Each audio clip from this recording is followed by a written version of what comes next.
जय माँ दुर्गे। दुर्गा सप्तशती का ये भाग 5 चतुर्थ, पंचम, षष्ठम, सप्तम और अष्टम अध्याय का यहाँ पे वर्णन किया गया है। ध्यान से सुनिए। दुर्गा सप्तशती बहुत कल्याण पूर्वक पाठ है। इसको सुनने से शांति मिलती है, सुख समृद्धि और वैभव की प्राप्ति होती है। जय माँ दुर्गे, जय माँ अम्बे। जय श्री दुर्गे माता, जय माँ अम्बे माता। अब दुर्गा सप्तशती का भाग 4 पूरा हुआ। उसमें प्रथम अध्याय, द्वितीय अध्याय, तृतीय अध्याय का वर्णन है। अब दुर्गा सप्तशती के भाग 5 में चौथा अध्याय, 5वां अध्याय, छठा एंड 7वां अध्याय, 4 अध्याय इसमें हम कवर करेंगे। बोल दुर्गे माता की जय। श्री दुर्गे माता की जय। श्री चौथा अध्याय, इंद्रादि देवता द्वारा देवी की स्तुति। ध्यान सिद्धि को, इच्छा को करने वाले पुरुष जिनकी सेवा करते थे, जिन्हें देवता सब ओर से घेरे रहते हैं, उन जया नाम वाली दुर्गा देवी का ध्यान करें। उनके श्रीअंग काले मेघ के समान श्याम आभा वाले हैं। वे अपने नेत्रों से शत्रु दल को भयभीत करती हैं। उनके मस्तक पर अर्ध चंद्रमा की रेखा शोभित है।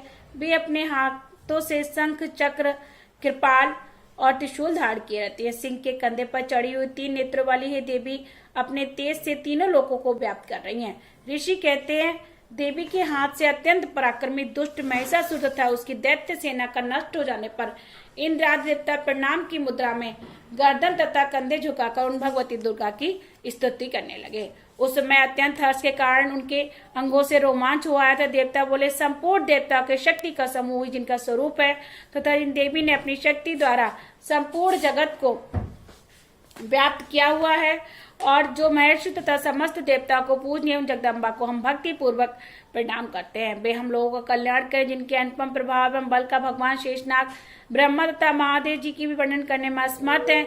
वे भगवती चंडिका संपूर्ण जगत का पालन एवं अशुभ भय का नाश करने का विचार करें। जो पुण्यात्माओं के यहाँ स्वयं भी लक्ष्मी रूप से, पापियों के यहाँ दरिद्र रूप से, शुद्ध अंतःकरण वाले पुरुषों के हृदय में बुद्धि रूप से, सत्पुरुषों में श्रद्धा रूप में तथा कुलीन मनुष्यों में लज्जा रूप में निवास करती हैं, उन भगवती दुर्गा जी को मैं नमस्कार करता हूँ। हे देवी, आप संपूर्ण विश्व का पालन करती हैं। हे देवी, आपके इस अचिंत्य रूप, असुरों का नाश करने वाले पराक्रम तथा समस्त देवताओं और दैत्यों के सामने युद्ध में प्रकट हुए अद्भुत चतुरों को हम किस प्रकार वर्णन करें। आप संपूर्ण जगत की उत्पत्ति का कारण है। यद्यपि आप में सत्वगुण, रजोगुण और तमोगुण, ये तीनों गुण मौजूद हैं, फिर भी दोषों के साथ आपका संसर्ग नहीं जान पड़ता। भगवान विष्णु और महादेव जी आदि देवता भी आपका पार नहीं पा सकते। आप ही सबका आश्रय हैं। यह संपूर्ण संसार आपके अंशभूत है, क्योंकि आप ही सबकी आदिभूति अव्यकृता परा प्रकृति है। हे देवी, संपूर्ण यज्ञों में जिसके उच्चार से देवता तृप्ति प्राप्त करते हैं, वह स्वहा आप ही हो। इसके अतिरिक्त पितरों की तृप्ति का कारण होने से आपको स्वधा भी कहा जाता है। देवी, जो मोक्ष की प्राप्ति का साधन है, अचिंत्य महाव्रत स्वरूप है, समस्त दोषों से रहित, जितेंद्रिय तत्वों को ही सार वस्तु मानने वाले तथा मोक्ष की कामना रखने वाले मुनिजन जिनका अभ्यास करते हैं, वह भगवती परा विद्या आप ही है। आप शब्द स्वरूपा है। अत्यंत निर्मल ऋग्वेद, यजुर्वेद तथा उद्गीत के मनोहर पदों के पाठ से युक्त सांबत के आधार भी आप ही हैं। आप देवी तीनों वेद, 6 ऐश्वर्य से युक्त भगवती हैं। इस संसार की उत्पत्ति एवं पालन के लिए आप खेती एवं आजीविका के रूप में प्रकट हुई हैं। आप संपूर्ण जगत की पीड़ा को नाश करने वाली हैं देवी, जिससे समस्त शास्त्रों के सार का ज्ञान होता है, वह मेधा शक्ति आप ही हो। इस दुर्गम भव सागर से पार करने वाली नौका रूपी दुर्गा रूपी आप ही हो। हे आप आसक्त से रहित हैं। कैटोप के शत्रु भगवान विष्णु के वक्ष स्थल में रहने भगवती लक्ष्मी तथा चंद्रशेखर द्वारा सम्मानित गौरी भी आप ही हो। आपकी मुख मन मुस्कान से सुशोभित निर्मल पूर्ण चंद्रमा के लिए बिंब का अंकुर करने वाला तथा उत्तम सुवर्ण की कांति के काम नहीं है। फिर भी उसका दर्शन करके महिषासुर को क्रोध हुआ, उस पर प्रहार कर दिया। उस महान आश्चर्य की बात है देवी, वही मुख जब क्रोधित होने पर उगते हुए चंद्रमा की भांति लाल और तनीय भय कारण विकराल हो गया, तब उसे देखकर भी महिषासुर के प्राण तुरंत क्यों नहीं निकल गए। यह भी उसमें बढ़ चढ़कर आश्चर्य की बात है, क्योंकि क्रोध में भरे यमराज को देखकर भला कौन जीवित रह सकता है। देवी, आप प्रसन्न हो। परमात्मा स्वरूप आपके प्रसन्न होने पर संसार प्रकट होता है। परमात्मा स्वरूप आपके प्रसन्न होने पर संसार प्रकट होता है और क्रोधित होने पर आप तत्काल कितने ही कुलों का सर्वनाश कर देती हो। यह बात सभी अनुभव से आई है, क्योंकि महिषासुर के विशाल से न क्षण भर में ही आपके क्रोध से नष्ट हो गई है। सर्वदा आप विद्या प्रदान करने वाली देवी, आप जिन पर प्रसन्न होती हैं वे ही देश में मान सम्मान पाते हैं। उन्हीं को धन और ऐश्वर्य की प्राप्ति होती है। उनका धर्म कभी शिथिल नहीं होता। वे ही अपने स्वस्थ स्त्री, पुत्र तथा सेवकों के साथ धन्य माने जाते हैं। हे देवी, आपकी कृपा होने पर पुण्यात्मा पुरुष प्रतिदिन श्रद्धा पूर्वक सब प्रकार के धर्म कर्म करता है तथा उन्हीं के कारण स्वर्ग लोक को पाता है। इस प्रकार निश्चय ही आप तीनों लोगों को मनोवांछित फल देने वाले हो। हे माँ दुर्गे, स्मरण किए जाने पर आप सब प्राणियों का भय हर लेती है और स्वस्थ पुरुषों द्वारा चिंतन करते हुए परम कल्याण में बुद्धि प्रदान करती हैं। दुख तथा भय हरने वाली देवी, आपके समान अन्य कौन है जिसका चित्त सबके उपकार के लिए सदा दया से पूरित रहता है। हे देवी, इन राक्षसों के मार जाने से संसार को सुख मिले तथा ये राक्षस दीर्घ काल तक नरक में रहने वाले के लिए भले ही पाप करते रहते हो। इस समय संग्राम में मृत्यु को प्राप्त होकर स्वर्ग लोक में जाएं। निश्चय इसी प्रकार से विचार से आप शत्रुओं का वध करती हैं। आप शत्रुओं पर शस्त्रों का प्रहार क्यों करती हैं? समस्त शत्रुओं की दृष्टिपात मात्र से ही भस्मासित क्यों नहीं कर देती? इसमें एक रहस्य है। ये शत्रु भी हमारे शास्त्रों से पवित्र होकर उत्तम लोकों में जाएं। इस प्रकार उनके प्रति भी आपका विचार अत्यंत उत्तम रहता है। आपके खड़ग के तेज पुंज की भयंकर चमक तथा विशूल के अग्रभाग को धनीभूत प्रभा से चौंधिया कराशरों की आंखें फूट नहीं गईं। इसका कारण भी यही था कि वे मनोहर किरणों से युक्त चंद्रमा के समान आनंद देने वाले आपके सुंदर मुख का दर्शन करते थे। देवी, आपका शील स्वभाव दुराचारियों के बुरे बर्ताव को भी दूर करने वाला है। साथ ही आपका यह रूप भी है जो कभी चिंतन में नहीं आ सकता, न इसकी तुलना हो सकती है। आपका बल पराक्रम उन असुरों को भी नष्ट करने वाला है जो कभी देवताओं के पराक्रम को नष्ट कर चुके थे। इस प्रकार आपने शत्रुओं पर भी अपनी दया ही प्रकट की है। वरदायिनी देवी, आपने इस प्रकार की तुलना किसके साथ हो सकती है तथा शत्रुओं को भय देने वाला ऐसा अत्यंत मनोहर रूप आपके अतिरिक्त और कहाँ है? हृदय में कृपा और युद्ध में निष्ठुरता, ये दोनों बातें तीनों लोकों के भीतर केवल आप ही में देखी गई हैं। हे माता, आपने शत्रुओं का विनाश करके संपूर्ण तीनों लोकों की रक्षा की है। आपने शत्रुओं को युद्ध में मारकर स्वर्ग में पहुंचाया तथा उन्मत्त दैत्यों से उत्पन्न हम लोगों का भय भी दूर कर दिया। आपको हमारा नमस्कार है। देवी, आप शूल से हमारी रक्षा करें, जगत धात्री खड़ग से हमारी रक्षा करें तथा घंटा की ध्वनि और धनुष की टंकार से आप हम लोगों की रक्षा करें। पूर्व, पश्चिम और दक्षिण दिशा में आप हमारी रक्षा करें। हे श्री, अपने त्रिशूल को घुमाकर आप उत्तर दिशा में हमारी रक्षा करें। तीनों लोगों को आपके पास परम सुंदर एवं अत्यंत भयंकर रूप विचरते रहते हैं, इससे भी आप हमारी तथा इस पृथ्वी की रक्षा करें। हे अम्बिके, आपके कर कमलों में शोभा देने वाले खड़ग, शूल, गदा आदि जो भी अस्त्र है उन सबको द्वारा आप सब ओर से हमारी रक्षा करें। ऋषि बोले, इस प्रकार देवता ने जगदम्बा की स्तुति की और नंदन बन के दिव्य पुष्प तथा गंध चंदन आदि द्वारा उनका पूजन किया। फिर सबने मिलकर जब भक्ति पूर्वक दिव्य धूपों की सुगंध एवं निवेदन करके प्रणाम किया, तब देवी ने प्रसन्न होकर देवताओं से कहा, हे देवताओं, अपनी अभिलाषा के अनुसार आप सब हमसे वर मांगो। देवता बोले, हे भगवती, आपने हमारी सब इच्छा पूर्ण कर दी और सब कुछ कामना शेष नहीं, क्योंकि हमारा शत्रु ये महिषासुर मारा गया है। महेश्वरी, इतने पर यदि हमें वर देना चाहती हैं तो आप हमें जब जब स्मरण करें तब आप दर्शन देकर हम सब लोगों को महान संकट दूर कर दिया करें तथा प्रसन्न बदना अम्बिके इन स्त्रों जो मनुष्य आपकी स्तुति करें उसे धन, स्त्री तथा ऐश्वर्य देने के साथ साथ उनकी धन संपत्ति आदि बढ़ाने के लिए सदा हम पर प्रसन्न रहना। ऋषि कहते हैं, राजन, जब देवताओं ने अपने तथा संसार के कल्याण के लिए भद्रकाली देवी को प्रसन्न किया तब वे तथास्तु ऐसा ही हुआ कर वही अंतर ध्यान होगी। हे भूपाल, इस प्रकार पूर्व राज्य में तीनों लोगों के हित के लिए देवताओं के शरीर से देवी जिस प्रकार प्रकट हुई वह सब कथा मैंने कह सुनाई।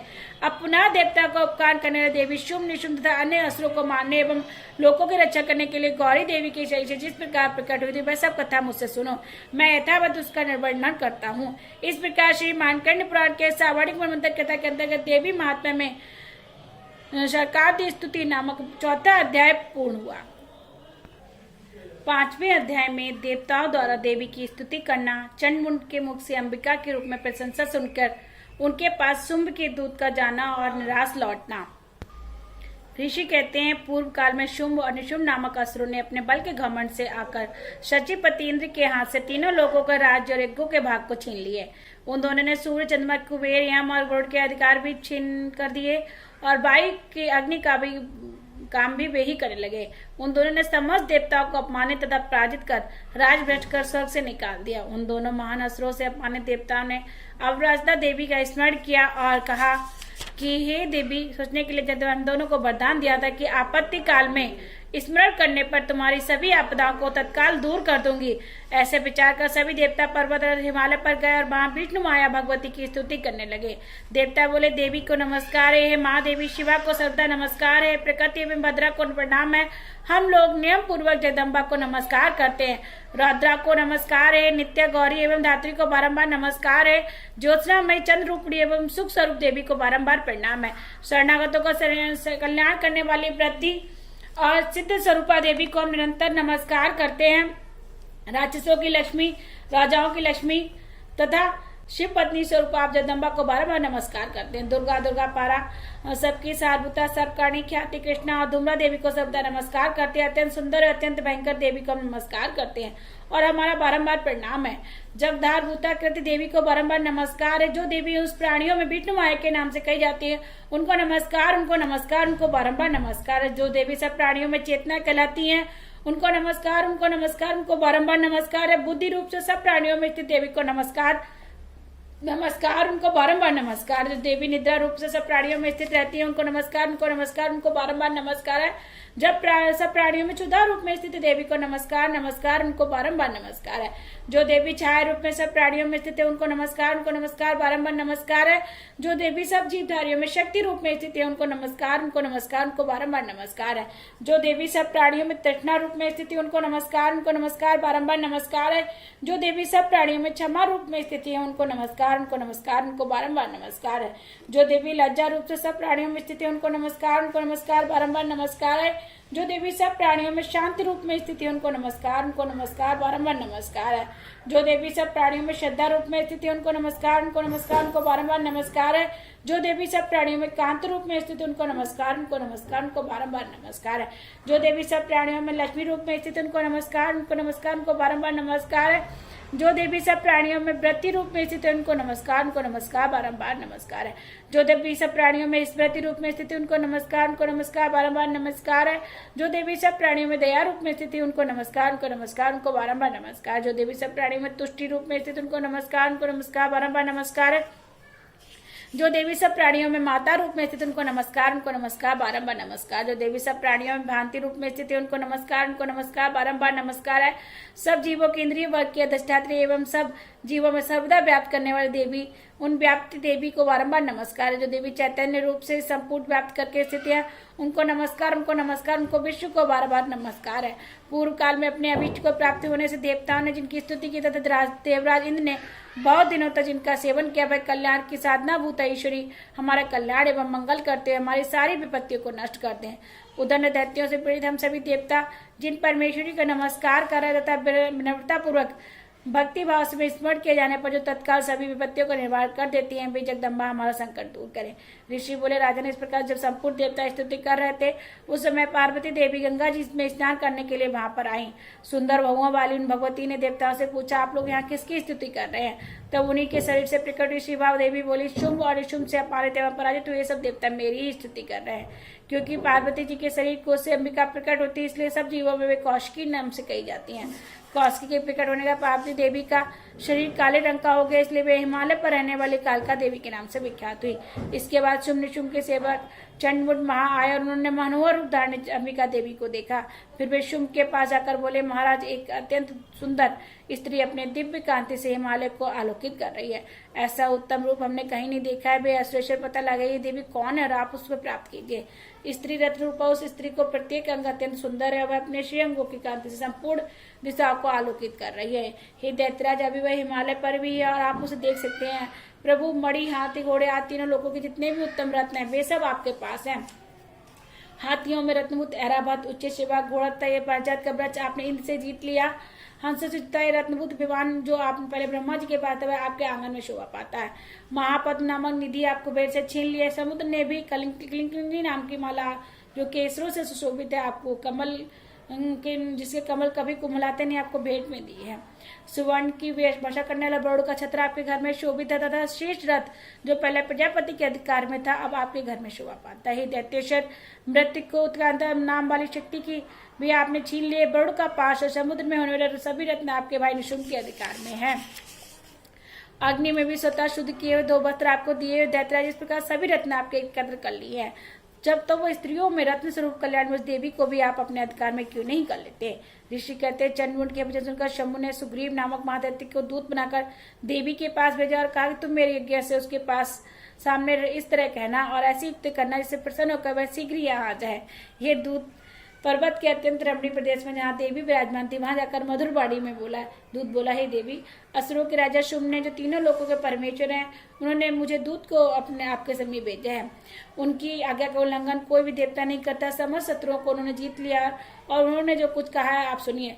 तीनों लोग को और समस्त देवता मेरे अधीन है और यज्ञ के संपूर्ण भाग को मैं ही पृथक पृथक कर ग्रहण करता हूँ। तीनों लोगों के उत्पन्न रत्न हमारे पास है और इंद्र का वाहन ऐरावत हाथी भी हमने छीन लिया है।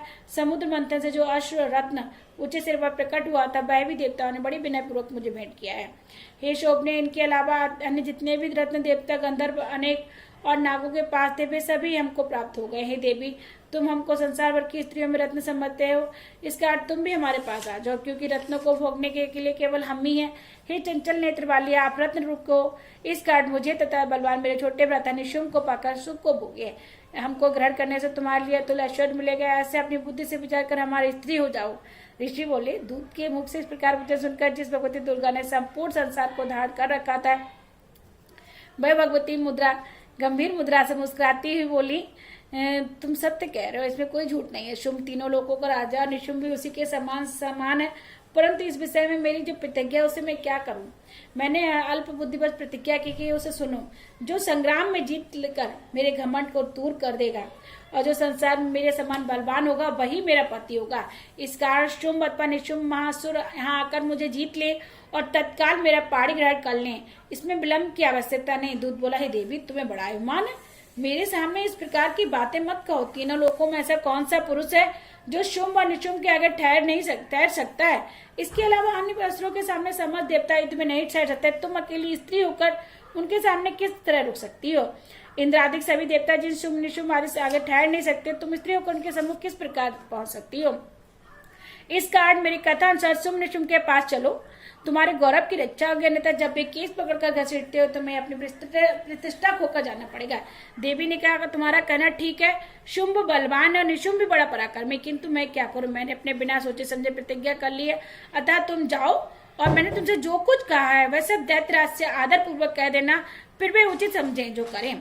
इस प्रकार श्री मार्कंड पुराण में सावर्णिक मनवंतर की कथा के अंतर्गत देवी महात्म्य में देवी दूत संवाद नामक 5वां अध्याय संपूर्ण हुआ। अतः छठे अध्याय में धूम्रलोचन नामक वध का वर्णन किया गया है।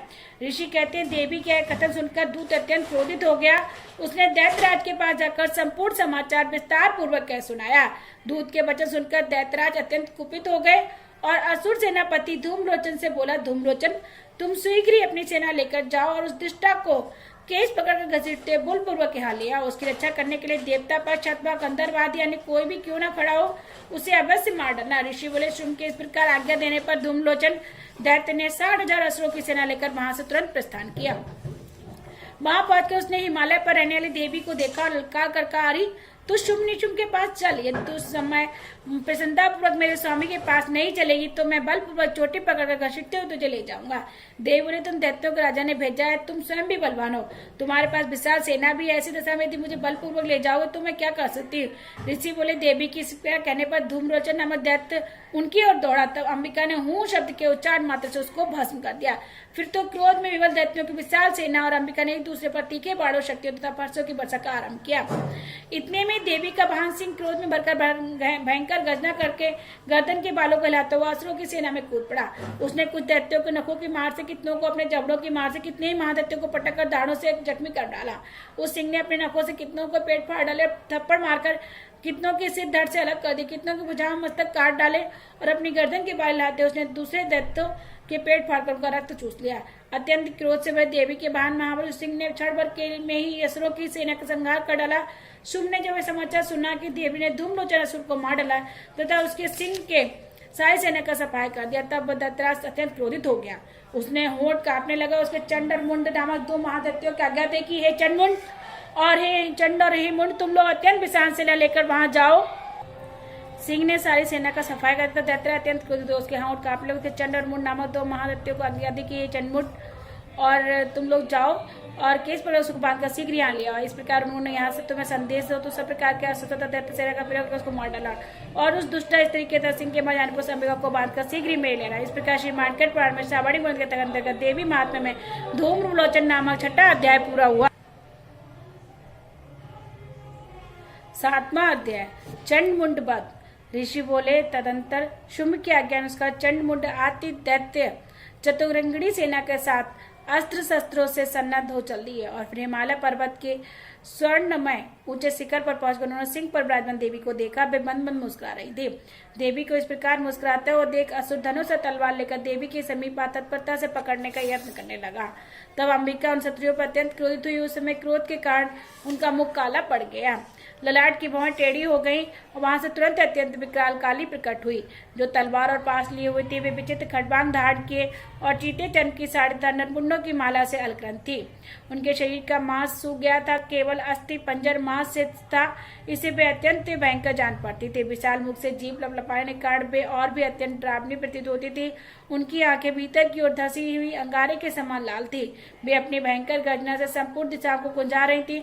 बड़े बड़े दैत्यों का वध करते हुए कलका देवी बड़े बैग से दैत्य सेना पर टूट पड़ी और उनका भक्षण करने लगी। वे 5 वृक्षों का अंकुशधारी महावत और योद्धाओं तक घंटा सहित थी। कितने ही हाथियों को एक ही हाथ से पकड़कर मुंह में डाल लेती थी। इस प्रकार घोड़े, रथ और सारथी सहित रथी सैनिकों का मुख में डालकर अत्यंत भयानक रूप से दांतों से उन्हें चबा डालती थी।